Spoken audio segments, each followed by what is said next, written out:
Le débat du jour, l'affaire Benalla, coup d'envoi des auditions à l'Assemblée nationale. Gérard Collomb a été auditionné par les parlementaires. Le ministre de l'Intérieur s'explique et se défausse. Selon Gérard Collomb, ce n'est pas à lui de saisir la justice.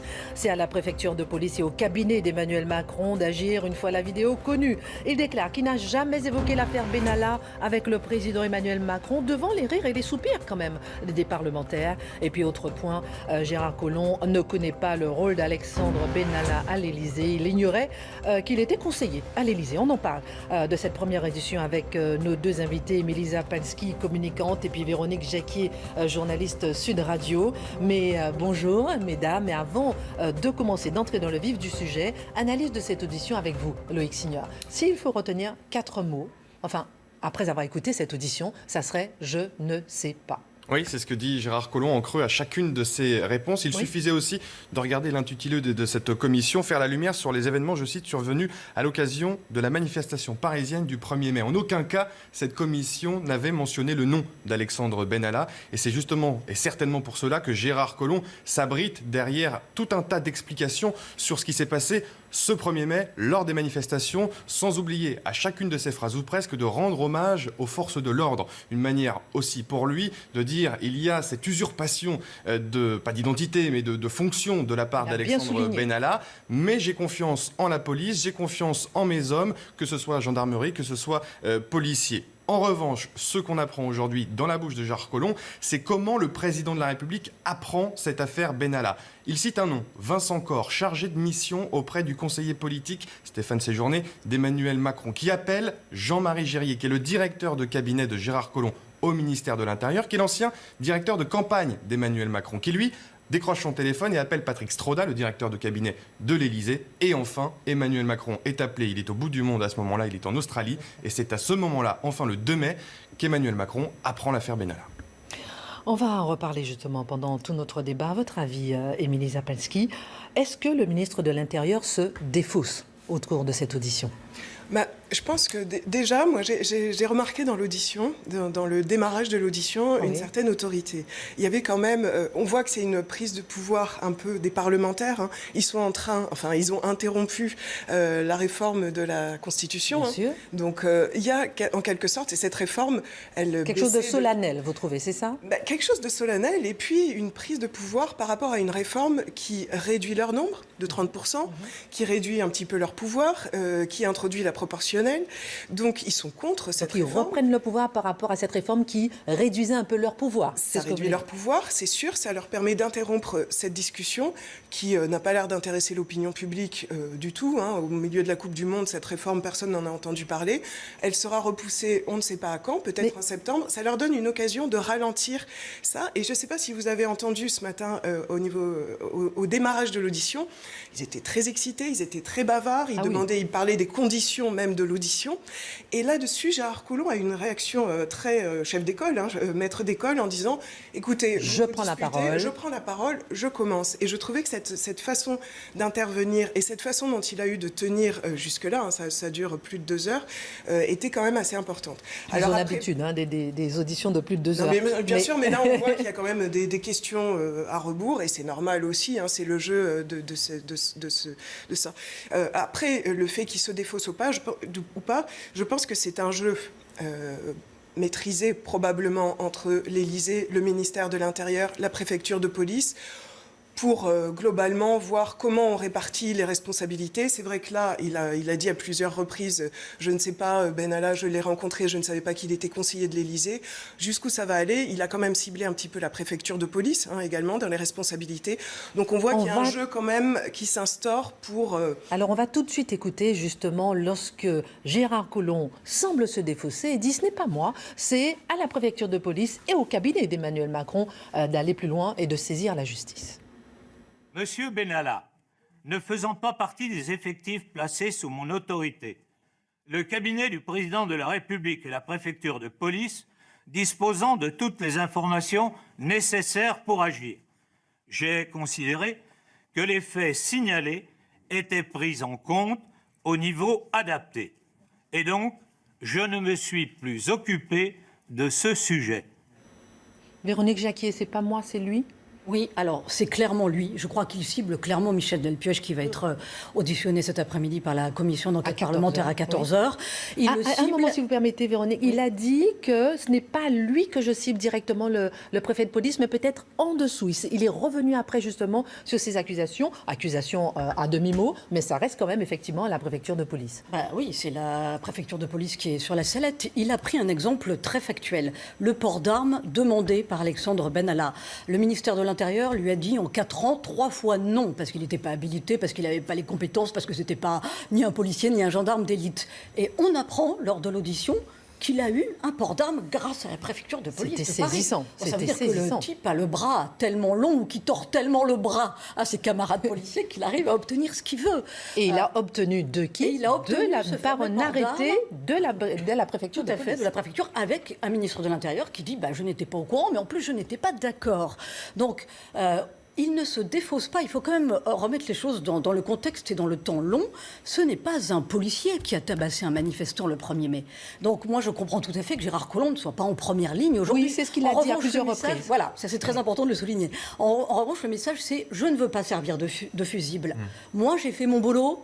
Il y a d'un côté le cabinet d'Emmanuel Macron et il y a d'autre côté la préfecture de Paris où visiblement plusieurs personnes n'ont pas respecté la chaîne de fonctionnement. Loïc Signor, je ne veux pas servir de fusible, mais j'en ai pas parlé non plus avec Emmanuel Macron. Oui, ça c'est pas vrai, on le sait déjà. Il y a eu un déjeuner samedi midi à huis clos à l'Élysée entre le ministre de l'Intérieur et Emmanuel Macron, le président de la République. Il y a eu cette réunion de crise hier soir à l'Élysée en présence de Gérard Collomb notamment, mais aussi en présence de Christophe Castaner, de Benjamin Griveaux et du Premier ministre. Mais à l'issue de cette réunion, c'est bien le président de la République et le ministre de l'Intérieur qui se sont accordé les violons en fait pour cette commission des lois, cette commission d'enquête. Et ce à quoi on assiste, eh bien, on gagne du temps. C'est-à-dire que Gérard Collomb, on attendait qu'il soit le fusible d'Emmanuel Macron. Pas du tout. On est dans le sens de ce que nous a fait passer comme message hier l'entourage du président de la République, c'est-à-dire qu'il va y avoir une réorganisation du fonctionnement à l'Élysée. Autrement dit, des têtes vont tomber, mais en interne au palais de l'Élysée. Et on peut penser à ceux qui ont et Gérard Collomb, il dit que c'est pas Benalla. lui. Alors, on va écouter Marine Le Pen, la réaction de Marine Le Pen, présidente du Rassemblement national qui est avec nous. Marine Le Pen, c'est pas moi, c'est lui. Votre réaction par rapport à cette audition? Cette audition est extrêmement intéressante et révélatrice. Que vient nous dire le ministre de l'Intérieur? Il vient nous dire qu'en réalité, il existe au sein de l'Élysée une structure qui ne dépend pas de lui, dont on doit se poser la question de savoir de qui elle dépend, et qui autorise certains à délivrer des permis de port d'armes, à équiper des voitures police sans que le ministère de l'Intérieur n'en soit informé, qui, semble-t-il, a la possibilité de recruter des gens sans que le ministère de l'Intérieur ne soit informé ou sollicité. On est au cœur de l'inquiétude que nous avions au départ de cette affaire. Existe-t-il une sorte de police parallèle dont M. Benalla serait en quelque sorte le grand ordonnateur au sein de l'Élysée, qui ne dépendent ni du GSPR, ni du commandement militaire de l'Élysée. Marine Le Pen, par rapport à cette confirmer. police parallèle, on n'a pas eu la réponse finalement. Nous n'avons pas eu la réponse, si ce n'est que nous avons eu un ministre de l'Intérieur qui est venu nous dire « Mais écoutez, vous me posez toute une série de questions à laquelle je suis incapable de vous répondre pour une raison simple, c'est que tout cela ne vient pas de moi et ne dépend pas de moi. Et tout cela dépend en réalité de l'Élysée. » Alors oui, bien sûr, en cela, cette audition est extrêmement intéressante. Oui. Nous verrons cela, nous déterminerons cela par les questions que nous poserons. Je crois qu'aujourd'hui, la présidente de la Commission ne peut plus s'opposer à l'audition du secrétaire général de l'Élysée. Elle ne peut plus s'opposer à l'audition de M. Biofarina, le chef du commandement militaire de l'Élysée, ce qu'elle, pour l'instant, avait fait jusqu'à présent. Un mot sur justement l'opposition. L'opposition s'oppose, l'opposition est dans son rôle, l'opposition a été critiquée par la majorité pour être un peu dans son rôle. Est-ce que vous dénoncez le fait qu'on dénonce justement ce rôle de l'opposition dans cette affaire? Non, mais je pense que nous sommes confrontés à des députés En Marche qui, en réalité, connaissent mal quel est le rôle de la représentation nationale. Et particulièrement dans des situations de crise telles que celle-là, ils continuent à avoir un comportement qui est un comportement de parti, un comportement de solidarité politique, alors que ce qui est en jeu aujourd'hui, c'est la défense de nos institutions, c'est la défense du fonctionnement démocratique de notre pays. Et ils doivent, à mon avis, prendre de la hauteur, s'apercevoir qu'ils sont la représentation nationale aussi, et pas seulement l'opposition, et qu'ils ne peuvent pas avoir des réflexes de militants politiques face à une situation aussi grave que celle qui a été révélée par cette affaire Benalla. Merci Marine Le Pen pour cette première réaction en direct sur CNews. Gérard Collomb dit qu'il n'était pas au courant de cette vidéo. Est-ce qu'on peut écouter maintenant ce petit extrait de cette audition ce matin ?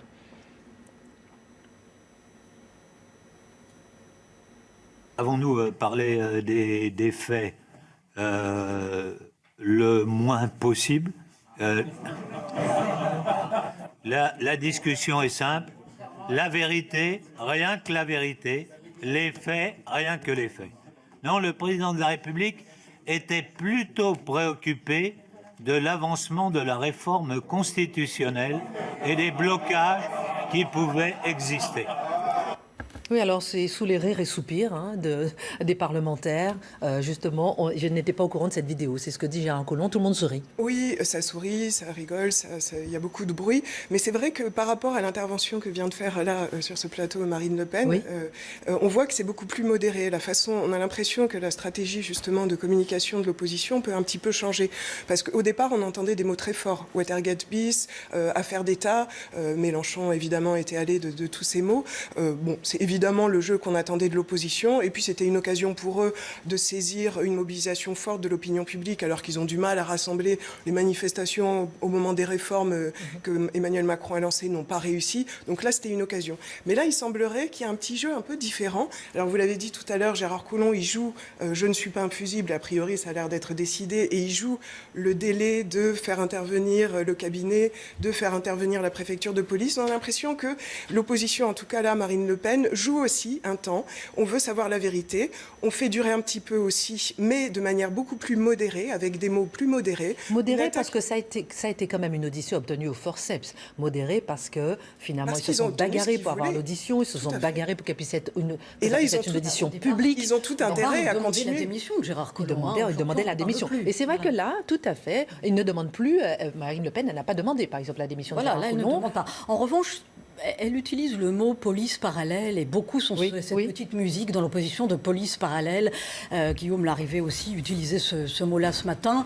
Là encore, c'est un peu fort. Je veux dire, Benalla, quelque part, a eu des soutiens, eu des appuis. On n'a pas de réponse sur ces questions. Mais enfin, il n'a pas non plus montré un ZAC du XXIe siècle au sein de l'Élysée. Oui, mais en même temps, comme quand Gérard Collomb dit que Benalla, il n'est pas sous mes ordres, il n'est pas policier, et en même temps, il est sur place. Donc c'est pour ça qu'on se pose la question de la police parallèle. Oui, mais alors... Ce qui pose c'est un observateur qui a pris le pouvoir. Ce qui pose question quand on revient au fait, c'est qu'effectivement, il est omniprésent. Oui. C'est qu'il a un rôle absolument démentiel par rapport à ses compétences. Donc il y a quand même une forme d'imposture, et c'est pas pour rien qu'on dit que le coup pour le faire tomber vient sans doute de la place Beauvau. Mais il était quand même dans le comité de pilotage pour mettre au point le fameux service de sécurité dévolu uniquement au président de la République à l'Élysée. Alors Gérard Collomb a dit tout à l'heure, il n'était absolument pas à la tête de ce comité de pilotage. J'ai envie de dire, heureusement encore, mais enfin il était dans le comité de pilotage parce que visiblement c'est le genre d'homme qui arrive à s'immiscer partout. Maintenant, il ne représente que lui-même, attention, et c'est pas non plus une affaire d'État. Les faits qu'il a commis sont gravissimes. Il y a des dérapages qui méritent explication et sur lesquels il faut encore faire toute la lumière et qui sont graves aussi de ce qu'il signifie, de la façon d'exercer le pouvoir par Emmanuel Macron et ses proches. Mais après, police parallèle, non, le mot est trop fort. Ce qu'on peut retenir aussi, c'est une question qu'on se posait par rapport à Gérard Collomb, c'est-à-dire entre le 1er mai, où il y a les faits, il dit clair qu'il est au courant le lendemain, le 2 mai. Entre le 2 mai et maintenant, c'était une zone d'ombre. C'était la question qu'on se posait. Que s'est-il passé? Qu'est-ce qu'il a su? Et là, on a su en fait qu'il ne s'en est pas occupé finalement de ce dossier parce que ce n'était pas de sa responsabilité. Oui, probablement, ils ont essayé de jouer le fait que ça n'apparaisse pas dans les médias et que ça ne fasse pas une affaire comme c'est là, probablement pas une affaire d'État, mais en tout cas une affaire que l'opposition veut faire durer. Moi, ce qui m'intéresse quand même, c'est aussi le positionnement de Gérard Collomb vis-à-vis de la sécurité privée. Parce qu'en effet, Benalla...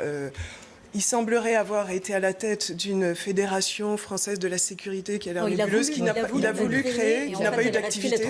Voilà. Quand même, Gérard Collomb, en février 2018, il a parlé de la sécurité privée en disant vouloir faire intervenir davantage la sécurité privée aux côtés de la police et de la gendarmerie pour aider justement la police et la gendarmerie à se focaliser sur des fonctions régaliennes, sur le terrorisme, sur les délinquances. Et là-dessus, un rapport de la Cour des comptes a critiqué la désorganisation justement de la sécurité privée. Donc on voit qu'il y a quand même des velléités de faire intervenir des privés aux côtés de la police et de la gendarmerie, et on voit les débordements que ça peut avoir. Alors, je ne dis pas que lui... Donc, la question se pose effectivement de cette... Il doit y avoir un rapport, je crois, d'une mission parlementaire sur le sujet, mais on voit qu'il y a des choses qui se trament, en effet, de ce côté-là. Donc, ça crée encore plus de confusion auprès de ce genre de personnalités qui émergent. Et c'est vrai que l'attitude des CRS aux côtés de Benalla, quand il intervient dans la manifestation, est très perturbante. Alors, je vous propose d'écouter justement Gérard Collomb lorsqu'il dit qu'il n'était pas au courant de la vidéo. Il n'était pas au courant. Écoutez. Le 2 mai, j'ai commencé ma journée en participant à l'émission Les 4 vérités à 7h30 sur France 2 pour revenir sur le déroulement des événements de la veille. À 8h30, j'ai présidé une réunion d'état-major réunissant les chefs de la police et de la gendarmerie, des GPN, des CPJ, SCRT, des GGN, des GSI, préfets de police et ses services. Mais personne, à ce moment-là, ne m'a avisé de l'existence de cette vidéo. On a tout de suite une autre réaction après celle de Marine Le Pen tout à l'heure. Ugo Bernalicis, député La France Insoumise du Nord. Avez-vous été convaincu par les explications, les arguments de Gérard Collomb ? Non, absolument pas. C'est d'ailleurs des nouvelles interrogations au sortir de cette audition, des nouveaux éléments. On voit bien que M. Collomb, sur une partie des questions, se dérobe en disant c'est l'IGPN qui devrait faire la lumière, ce qui est un peu étrange pour un ministre de l'Intérieur d'être aussi mal et aussi peu informé. Et sur une autre partie, on l'a vu se raviser, pour pas dire mentir, pendant l'audition. Je vous rappelle qu'il a quand même déclaré qu'il n'avait pas échangé avec le président de la République sur l'affaire Benalla, avant de déclarer qu'il avait échangé le moins possible, puis pour finir par dire « oui, j'ai échangé avec le président de la République ». Donc ça en dit long sur ce qu'on peut penser de cette audition. Qu'est-ce que vous attendez cet après-midi de l'audition de préfet de police de Paris, puisqu'il a été question à plusieurs reprises que ce n'était pas, Gérard Collomb dit ce n'est pas moi, c'était au cabinet, c'était aussi à la préfecture de police de saisir la justice. Qu'est-ce que vous attendez de l'audition de cet après-midi ? De tirer au clair effectivement cette histoire autour de l'article 40 du Code de procédure pénale qui aurait dû et pu être activé par le ministre quand bien même les échelons inférieurs auraient été défaillants. Et moi je ne comprends pas sur cette vidéo, vous savez, on a Philippe Mizerski qui est une des personnes qui est assez peu inquiétée dans cette histoire, qui est le policier qui accompagnait M. Benalla, qui est sous l'autorité du préfet de police, qui lui-même est sous l'autorité du ministre. Comment se fait-il qu'il n'y ait aucune transmission de rapport suite à ces faits? Enfin, il y a énormément d'éléments qui sont inquiétants, notamment le fait qu'on ait appris la confirmation que l'IGPN s'était bien autosaisi du sujet dès le 3 mai et qui avait jugé il n'y a pas l'opportunité de donner suite à cette affaire. Enfin, quand les syndicats de police vous disent que si ça avait été un policier qui avait commis les mêmes violences, il aurait été poursuivi, mis en garde à vue, etc., inquiété, je pense qu'il y a encore beaucoup de zones d'ombre après cette audition du ministre de l'Intérieur et que tout cela continue. En tout cas, tout ce qu'on voit, c'est que beaucoup de choses convergent vers la présidence de la République et qu'il sera à un moment donné important de pouvoir entendre le président lui-même. Merci beaucoup pour cette réaction en direct sur CNews. Il est étonnant, que disait à l'instant Ugo Bernalicis, il est étonnant que le ministre de l'Intérieur soit aussi mal informé. Est-ce que vous avez aussi ce sentiment après l'audition ? Moi, je n'ai pas l'impression que ça soit totalement la réalité. Je pense que c'est un jeu qui se passe. Vous pensez que c'est un jeu? Parce qu'il dit, je ne suis pas au courant du rôle de Benalla, je ne connais pas Benalla, je ne l'ai pas vu, je n'en ai pas parlé avec le président Macron. Pour vous, c'est un jeu? Un peu le poisson, puisqu'il dit, j'ai vu Benalla, mais je ne savais pas qu'il était conseiller de l'Élysée. Donc, il reconnaît qu'il l'a vu et qu'il le connaît, mais pas directement, et qu'il n'en parle pas directement avec Emmanuel Macron. C'est une façon de se maintenir à l'extérieur. Et c'est une façon aussi pour Emmanuel Macron de se maintenir à l'extérieur, puisqu'il cible le cabinet, il cible la préfecture de police. Donc, et là-dessus, par rapport à ce qui était dit juste à l'instant, on voit qu'Emmanuel Macron, il joue aussi un jeu assez intéressant en termes de communication, puisqu'il se maintient complètement à l'extérieur de ça. On a entendu parler de dysfonctionnement de l'Élysée de sa part hier, suite à la réunion qu'ils ont fait, mais on voit qu'il ne veut pas réagir à chaud, qu'il laisse le ministre de l'Intérieur... Il a commencé par réagir ce week-end, pas directement... Pas directement, pas de déclaration officielle, et probablement il va tenir ça. Vous pensez que c'est une erreur de ne pas avoir réagi de la part de l'Élysée pour l'instant? On voit que malgré le fait qu'il il aurait dû éteindre l'incendie tout de suite. Alors après, c'est vrai que c'était très compliqué puisqu'il veut rester dans une position très régalienne. Oui. Donc ce week-end, peut-il tenir cette position régalienne? Alors non, mais en fait, il a commencé par répondre, puisqu'il a brisé le silence ce week-end. Et moi, je prends les paris. En fin de semaine ou la semaine prochaine, il y aura une grande interview dans un hebdomadaire. Et il reviendra sur l'affaire. C'est comme ça que, quelque part, on va clore le chapitre, parce que Emmanuel Macron se dit « les Français sont en train de partir en vacances, et je reprends les rênes de la maison. À la rentrée, l'affaire Benalla sera un vieux souvenir. On sera passé à la réforme sur les retraites, et à d'autres sujets bien plus graves. Et puis, je m'en serai sorti comme ça. Voilà, je pense que c'est ce qui va se passer. On va écouter lorsque Gérard Collomb disait en audition ce matin « Je ne connais pas Alexandre Benalla ». J'avais déjà rencontré M.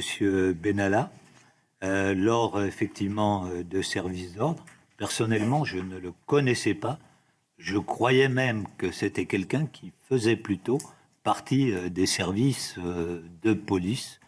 Je ne l'avais jamais rencontré, j'ignorais, enfin je l'avais rencontré, mais j'ignorais sa qualité de conseiller du président de la République.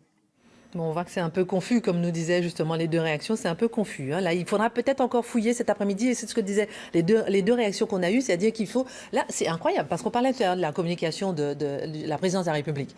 Emmanuel Macron a parlé ce week-end, mais pourtant, on sent que tous les regards se tournent encore et toujours vers Emmanuel Macron. C'est souvent quand même la stratégie aussi d'Emmanuel Macron, dès qu'il y a un problème vraiment avec des faits... Peut-être de tout président de la République. De diriger l'attention vers un ministre et de reprendre en effet la parole quand les choses sont à peu près tassées, un petit peu réglées, un petit peu apaisées. Et en effet, je pense qu'il reviendra là-dessus. C'est un temps de maîtrise, c'est un temps de communication très maîtrisé qui reviendra là-dessus avec l'autorité de quelqu'un qui vient, alors que les problèmes, les dysfonctionnements, comme vous disiez tout à l'heure, ça rigole, ça parle beaucoup. Lui interviendra avec une hauteur de vue, en fait.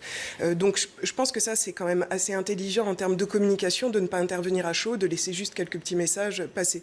Mais ce qui est intéressant quand même, et ce qui peut poser question, en effet, autour de cette personnalité d'Alexandre Benalla, c'est que Arnaud Montebourg, par exemple, qui avait eu des difficultés avec ce personnage, avait tout de suite réglé l'histoire en disant « je l'écarte ». C'est une question qu'on se pose. Pourquoi est-ce qu'il n'a pas...